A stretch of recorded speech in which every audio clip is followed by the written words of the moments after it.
health hazards and all of that, and of course live and enjoy our youth, our old age, and our lives in general. Well, my name is Kwame. Welcome to today's edition, health edition of Men's World. We're talking prostate cancer. I have two wonderful gentlemen in here. One is a doctor, totally single, not married yet. Good to have you, Dr. Raphael Nyakote Obu. He is the CEO of the Men's Clinic, and as well the founder of Men's Health Foundation, and as well the project coordinator of Men's Health Foundation Ghana, my good friend Mr. Humphrey Alira. Humphrey, good to have you. How are you doing, man? I'm good.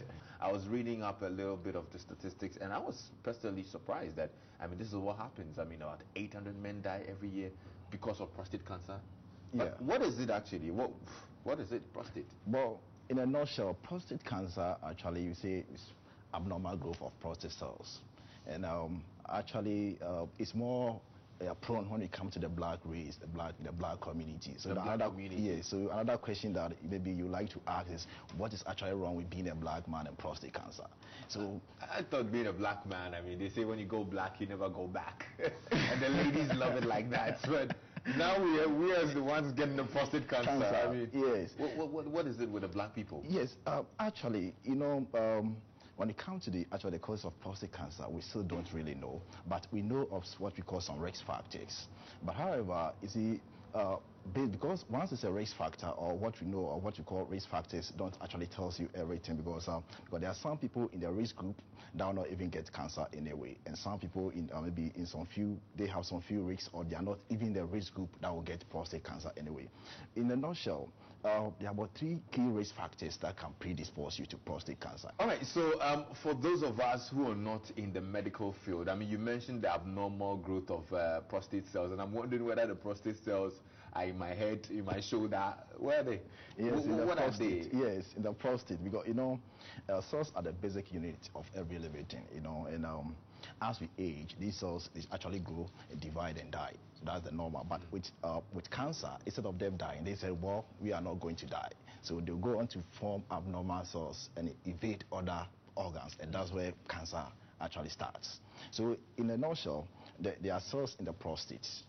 So you see, the prostate gland is the powerhouse of every man. Where is it located? The prostate is sit underneath the bladder, the urinary bladder. Oh, the bladder. Yes, yes, and that's where it's located, underneath it. And that's why sometimes when men have problem with the prostate, then they have problem with their urine flow. All right, so Doc, I heard somewhere that men who are womanizers are more prone to prostate cancer. How true is that? Well, is he? Well, I'm not asking for me, the way you laugh. I'm asking for a friend. It's believed that the more sex you have, the more toxins get out of the prostate. And as I told you, being toxic is one of the main reasons why we have prostate disorders. So, but another debate is also that, well, men in their 20s and 30s, if you have frequencies more than 30 encounters per month, can predispose you to prostate cancer, because I believe that more than 30 encounters, start counting. So yes, can predispose you to prostate cancer. But for men 40 years and above, safe sex is good for prostate health. A friend of mine said that before he got married, he was having sex like a dewormer. Wow. Once every 3 months. But when he got married, he takes it like in a Queen 442. But is it but it's also a form of exercise to your prostate gland. To the prostate, yes. Because the more, yes. It's a form of exercise for the prostate. It's a form of exercise. Yeah. I think why people were saying that is what you get out of it. I mean, when you practice the unprotected sex or unsafe sex. Okay. Yeah. Or because you get what medically good prostatitis. You get, I mean, an infection of the prostate. But sex is really good. Yeah. And for the timing, it's also, we were just discussing some time back, and I was talking about the timing as well. Yeah. That if you can also do that at times between 4:35 a.m. thereabouts to, it's another time. Oh wait, it's good to release morning sex. Okay, we'll talk about the risk factors. I mean, Humphrey, you've been championing this. You put together the Men United. This is because you support Manchester. Oh, not really. Not really, okay. Africans in general are football fans, mostly football fans, and to get the public so much aware. If you put versus, then I mean it creates so much awareness than end, or I mean using all the other language jargons you can use. So it's just to create an awareness and let people know, or men know, but not men only. We somewhere last year we were running the campaign Stand by Your Man. Stand by your man. Okay. Last year that was the slogan we had for running the campaign, and this year it is Men United versus the prostate cancer. Totally. But what's the motivation? You're the coordinator and you've been championing this. Like, what got you to, start this whole idea or put it together? Yes. In fact, interesting. We somewhere last 2 years, I think it was last 2 years. Okay. Yeah. We had a patient in a hospital where he was rushed in, and he hadn't been able to pass urine for over 3 days. And when we went in to look at whatever that problem was, realized that his prostate had over enlarged, and we had to call in a urologist to come and insert a catheter that is puncturing a hole it's like into they the call urine it. bladder. Yeah, they normally call it here rubber. Yeah, shunt rubber. Oh, okay. Yeah. Yes, and one way or the other, I also had a grand uncle who also suffered the same issue, but we didn't even know that it was prostate cancer, because he would be walking around and you find that he's passing urine unaware. So we started looking deep into it, and I mean, Raphael being a very good friend, we spoke so much, and then we started researching into it. And then we realized that it was something that can actually be prevented. So we started this course. Look, we got to prevent it. I mean, just the fact that it has something to do with erection is enough motivation for us to to prevent it. Yeah. Anyway, quite revealing, but we'll continue the conversation when we're back from this commercial break. It is about prostate cancer, so whether you're a man or you're a woman, you need this information to make sure the men in your lives are safe. We'll be back.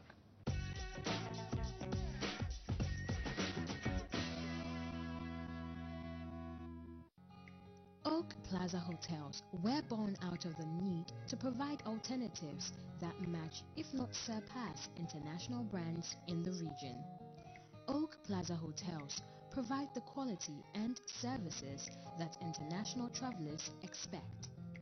Our aim is to provide a tranquil, stress-free and conducive environment for the business traveler to come, settle and do business. At Oak Plaza, we invite you to experience the hospitality beat of Africa.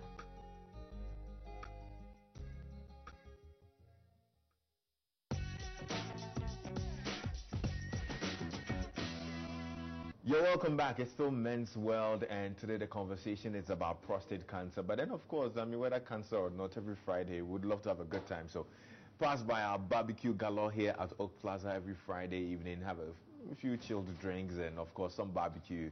You would totally love it. And, of course, you'd meet people like this who would actually educate you about prostate cancer. I'm spending time with Humphrey and Dr. Raphael Nyakote, who are with the Men's Health Foundation Ghana. I mean, before the conversation, before the break, we were talking about the hereditary factors, and you mentioned age as well. I don't know how that ties in with it being rife in the black community. Is there something about being black that's also a part of it? Yes. You see, black men actually, most of the time, because we are not proactive when it comes about health issues. We don't screen for prostate cancer, and sometimes socioeconomic factors also make a huge difference. Socioeconomic factors, yes, as maybe money or going to the hospital for treatment. Money for treatment is also another thing, and the quality of the health system, and lack of screening centers, or some of the factors that can predispose black men to prostate cancer. In fact, when we come to screening for prostate cancer, there's also another is controversial a little, because the test that we use for prostate cancer screening, called the PSA, is also a little bit dicey, because sometimes once it triggers, doesn't mean that it's prostate cancer. It could also be a different condition altogether, and like enlarged prostate that is not cancerous, or prostatitis, that's another infection in the prostate. But before screening, is there something black that predisposes us to prostate cancer? In fact, genetic evidence or race-specific evidence is still missing. You see, but yes, because we still don't actually no research actually tells us about maybe some specific genes that are actually predisposing black men to prostate cancer. But these factors, there are some factors that could actually negatively affect black men for getting prostate cancer. Like that is why it's a risk factor. The ordinary young black man who's listening and wants to know, okay, what needs to be done and all. You mentioned earlier that in Okinawa, in Asia, their community is filled with cancer-fighting foods. What are some of these cancer-fighting foods you're talking about? Is it this, what was it, samosa? Yes, yes. In fact, see, they also live on tea, especially one of the tea these people, especially the Okinawans and Asians, is green tea. Okay. Yeah, oh yes, highly antioxidants. So they drink a lot of green tea. Yeah. In fact, and Okinawans, actually, they don't even rely on meat. They eat pork, no pork at all. Fish. Yes, and it's purely vegetables, fruits and vegetables. But however, we also have a very big challenge here because we've actually crippled the farms, you see, with a lot of chemicals. In fact, because you see, the prostate gland sits between two organs of elimination. You have the rectum and the urinary bladder. Okay. Now, being toxic, these surrounding organs, it means the prostate is vulnerable in absorbing this toxin. And being toxic is one of the main reasons why today we have prostate disorders. And the second one is hormone disruptors, especially from maybe most of the time from our food, our diet. In fact, the Johns Hopkins Medical now believe that about 90%, especially when it comes to prostate cancer, diet related. Okay. What are some of the side effects? Yeah, the side effects, even some of the side effects of prostate cancer treatment, even your manhood, sometimes you can even have, it can become small. It can become small? Oh yes. Oh. And even, that thing itself is not big, then it's reducing again. and even the issue of erectile dysfunction is also, yes, another thing.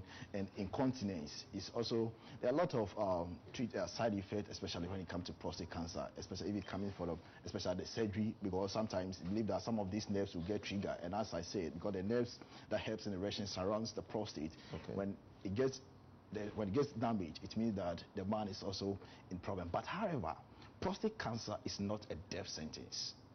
You see, because now there are a lot of supports available. In fact, in our ward here, and that's why we even started Men's Health Foundation Ghana to produce, to provide some kind of supports for the men, especially when it comes to treatment side effects. In fact, in advanced countries, they call something integrative oncology. Now, because of the treatment or side effects coming from, especially the Western or traditional treatment, they are also what you call complementary medicine. These medicine complement the side effects coming from the traditional treatment and prolong your rate of survival and quality of life.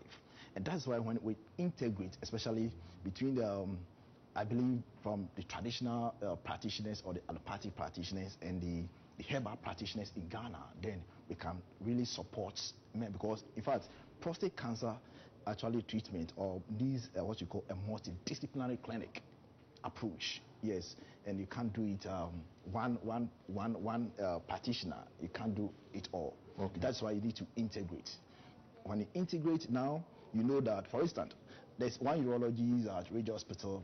We integrate and we work a lot. Sometimes patient goes there, he'll call me, Ralph, well, this patient, I think maybe you are a naturopath. I think there's something we can do for this patient. I think when we do surgery, so is there any other complementary therapies or naturopathic medicine we can actually use to support this patient, which is very, I think that is what we should start looking at.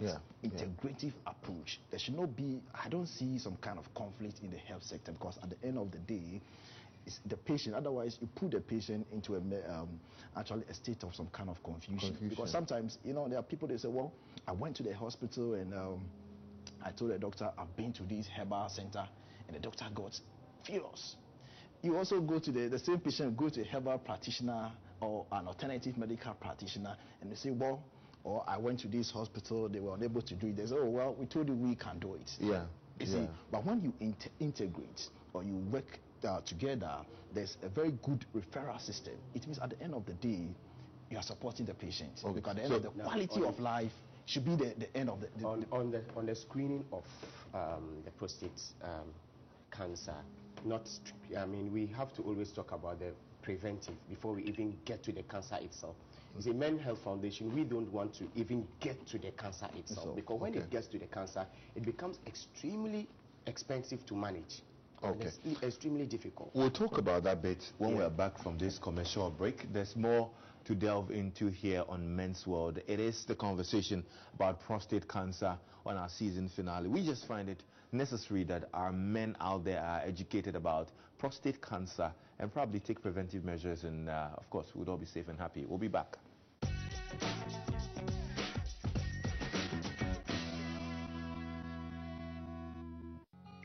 Oak Plaza Hotels were born out of the need to provide alternatives that match, if not surpass, international brands in the region. Oak Plaza Hotels provide the quality and services that international travelers expect. Our aim is to provide a tranquil, stress-free and conducive environment for the business traveler to come, settle and do business. At Oak Plaza, we invite you to experience the hospitality beat of Africa.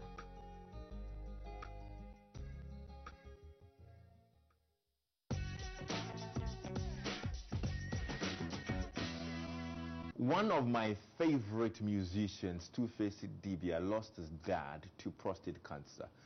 Totally sad about it. The statistics are amazing. More statesmen have also fallen to prostate cancer. And I'm sure in your community as well, you know probably one person who is suffering from prostate cancer or who probably passed on due to prostate cancer. The statistics are alarming. 1 in every 4 black men is likely to suffer from prostate cancer. So why not? Let's get the education done. Before we went on that commercial break, Raphael, you were talking about, Humphrey, you were talking about the preventive measures. Yes, the screening is that we put in place for people. We've been running this for some time now, that we make it easier for you to know your status. We give you, we do what we call the ultrasound scan. Yeah. Okay. Which, I mean, it's very common in every facility when you go to. So we do a scan to see whether your prostate is enlarged or not. Okay. Studies show that it's 40 years and above. But interestingly, when we started doing these screenings, we could find young men at the age of probably 34, 35, even 32, having a prostate gland that is 36 grams and above, which actually isn't so good. So if you even take the first step to screen, that is do the scan, that alone can give you a clue that my prostate gland is enlarging, and so there's a problem, I have to fix it. Or I have prostatitis, that is, I have an infection, and so I have to work it out. So these are some of the things that we are putting in place for the general public to create some awareness, to also, I mean, that is the little we can give back. The little we can give back. It's at times expensive though, but I mean, it's something you have to just try. How would I know that I have prostate cancer? Yes. First of all, when you go to the hospital, you talk about with the doctor. After the PSA test and the ultrasound, the digital rectal exams, when the PSA level, sometimes when you rise, after sometimes you have the range zero, the normal range from 0 to 4. That's for the PSA. Yeah. So if you have PSA of let's say 10, 20 nanograms per ml, sometimes give the doctor a clue that it could be prostate cancer. You should give the doctor a clue. He should know. No. It gives the doctor a clue that. But before even the screens and the tests, I'm a normal gentleman walking about. How do I know? How do I? Yes, especially when it starts experiencing some urinary. Yes, especially urinate frequently, and sometimes when you go and stand, sometimes you hesitate. You see, or the urine sometimes can also dribble. And sometimes after passing urine into, you realize that there is what we call an incomplete voiding. There is a leftover. Okay. Yes, and sometimes when you get to the advanced stage, then you start experiencing the blood in the urine, blood in your semen. Sometimes you can have a spinal compression, pelvic pains, abdominal pains. Then it means that you have to go to the hospital, and your urologist will pick it up. The first point, when you see your general practitioner, will refer you to the urologist, and the urologist will pick it up from there. Will do all the investigation, the digital, the PSA, and then they will take a sample, what you call biopsy. Okay. And they'll take the sample to the lab. A pathologist will look at it. The process of looking at the cells under the microscope is what you call grading. After grading, it is called, because you see, the treatment for prostate cancer depends upon the stage of the cancer. Okay. So that's what men, black, if you're a black man, you must know. The stage of your cancer determines the treatment option. So you have to be very, very, very, very, especially when they give you the your pathology report. Ask of the grade, what it means, because the higher the grade, the more aggressive the cancer and the spread. So you have to be very careful, because the cancer itself is in about almost 3 forms. You can have a prostate cancer, that are what you call organ-confined prostate cancer. That is in the prostate. Yes, and you can have what you call the locally advanced prostate cancer. Now that it means that now it's in the bones or the lymphatic system. Now it's just spreading, and when you get to that stage, which is very, very deadly. And our women must also encourage the men in their life, and that's why we started the Stand By Your Man also concept. In fact, my woman is even doing the Stand By Your Man concept, because she read it and realized, this thing affects men's sex life. I said yes. He said, then let me join you, and I'm going to stage Stand By Your Man concept. And she's a banker, and very soon you see her in the papers also doing Stand By Your Man, calling on the women to stand by their men in their life. And that is what we believe, that women, because you see, we cannot win this war, the men, we can't, unless the women actually join and the of campaign. course, I mean, if it affects your sex life as well, your woman would need to understand that probably there's a condition going on, and before he no age is too low. And no age is too high to be aware of your prostate condition. In fact, you have to make a conscious effort to take care of it.